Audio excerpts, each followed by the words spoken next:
Good day, everyone. Our topic is right-based and care-based ethics.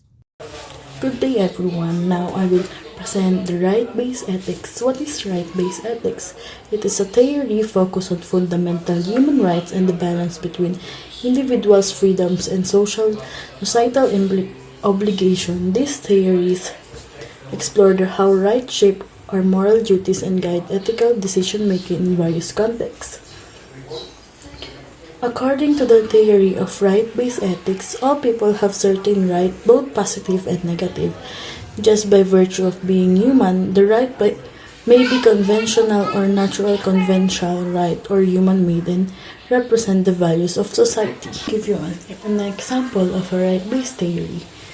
I will give you one scenario. Imagine a community where women traditionally expected to stay at home and raise children, while the men are the primary breadwinners. A woman named Sarah wants to pursue a career in engineering field, typically dominated by men. However, she faces resistance from her family and community who believe that her role is to be a wife and a mother.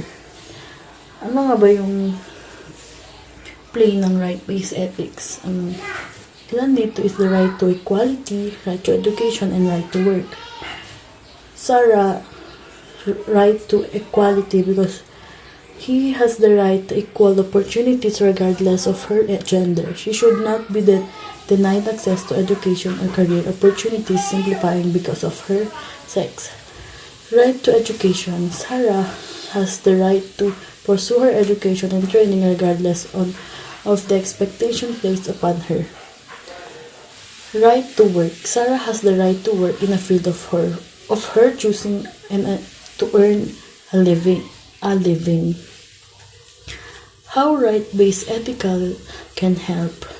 Sarah could, in her advocacy, could help seek support from the organization of the human right equality. Woman right equality. Parang pinapahayag lang ng right-based ethics ay ang freedom mo kahit saan.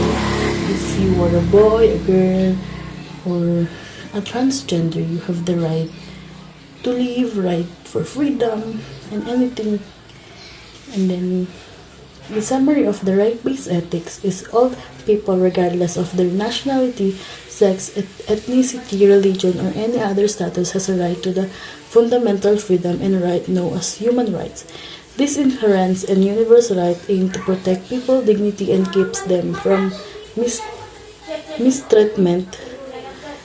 The concept is closely related to various types of ethical ideas. Tulad ng binigay kong scenario. Si Sarah gusto niyang mag-aral ng engineering. Alam naman natin na ang engineering ay more on trabaho ng mga lalaki. So, parang natatakot si Sarah i-pursue yung course niya kasi ano nga ba ang traditional na gawain ng babae? Traditional na gawain ng babae is mag-alaga and then ng gawain bahay.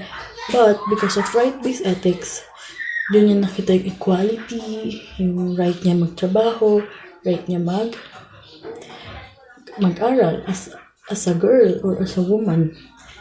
You have the right to pursue all what you want, even you're a girl or boy or a transgender. Care-based ethics, also known as ethics of care, it is a normative ethical theory emphasizing the moral significance of interpersonal relationship and the compassion and empathy. Unlike traditional ethical frameworks such as deontology and utilitarianism, which prioritize abstract principle and impartiality, care ethics focuses on the conceptual and relational aspects of morality. Yan, yung care-based ethics daw is mas focus siya sa pag-build ng relationship, sa responsibility at umalasakit natin sa ating kapwa. Unlike sa utilitarianism na nakafocus siya sa ikakabuti ng nakakarami at sa deontology na rule-based, binibase nila yung actions nila sa moral duties. So, care-based ethics is nakafocus siya sa pag-empathize at pag-build ng relationship. Hindi lang siya about sa paggawa ng kung anong tama at pagsunod sa rules. Yung care-based is more on pagpapahalaga sa nararamdaman ng ating kapwa. It is more likely like being emotionally intelligent. One example nito is a social worker offers personal support to someone battling addiction instead of judging them based on societal standards. Yan. It's about social worker empathizing with the other person and offering help instead of judging him. Yun, sa halip na i-judge siya yung kapwa niya is inintindi niya yung pinagdadaanan ng tao at instead na i-judge niya is tinulungan niya pa ito. So now let's move on to Carol Gilligan. According to Gilligan, men and women look at ethical situations through different lenses. When we say different lenses, it's different perspective, with each one revealing something different. She believed that females develop a morality of care, a tendency to think about the effect of actions and the feelings of the others. So when we say morality of care, this perspective emphasizes relationships, empathy, and the consequences of actions on others, while males focus more on morality of justice, whether or not society's rules have been broken and think of the appropriate punishment. Morality of justice naman, this perspective emphasizes rules, fairness, and abstract principles. So, I'll give you an example. So, imagine a scenario where someone is considering whether to steal food to feed their starving child. So, sa morality of care, a person using this perspective will likely prioritize the child's immediate need for food. The act of stealing might be seen as morally justifiable because saving the child's life outweighs the violation of property rights. So sa morality of justice, a person using this perspective will likely focus on the act of stealing itself, regardless of the child's need. Stealing is against the law, so therefore this is wrong. So now let's move on to Gilligan's stages of ethics of care. Number 1 is the pre-conventional. When we say pre-conventional, nagpo-focus siya sa self-interest and survival. The individual's primary concern is their own well-being. Moral decisions are made based on what will benefit them directly without much consideration for others. Kumbaga, selfish siya. So, number 2 is conventional. Yung conventional, nagpo-focus siya sa responsibility and care for others. The individual begins to consider the needs and well-beings of others. However, this often comes at the expense of their own needs. Number 3 last, post-conventional. When we say post-conventional, nagpo-focus siya sa integration of self-care and care for others. The individual achieves a balance between caring for themselves and caring for others. Kumbaga, let's say balance silang dalawa. The summary of care ethics and right-based ethics.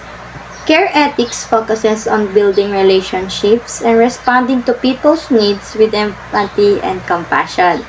It values context and personal connections. Rights-based ethics, on the other hand, is about protecting individual rights like freedom and equality, and ensuring they're respected. While care ethics emphasize caring for others, right-based ethics ensures people's freedom are protected by society. They can complement each other by balancing empathy care with the need to respect and protect individual rights.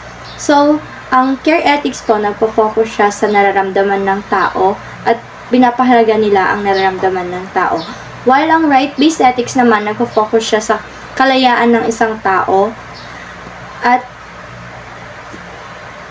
pagpaprotekta sa mga tao.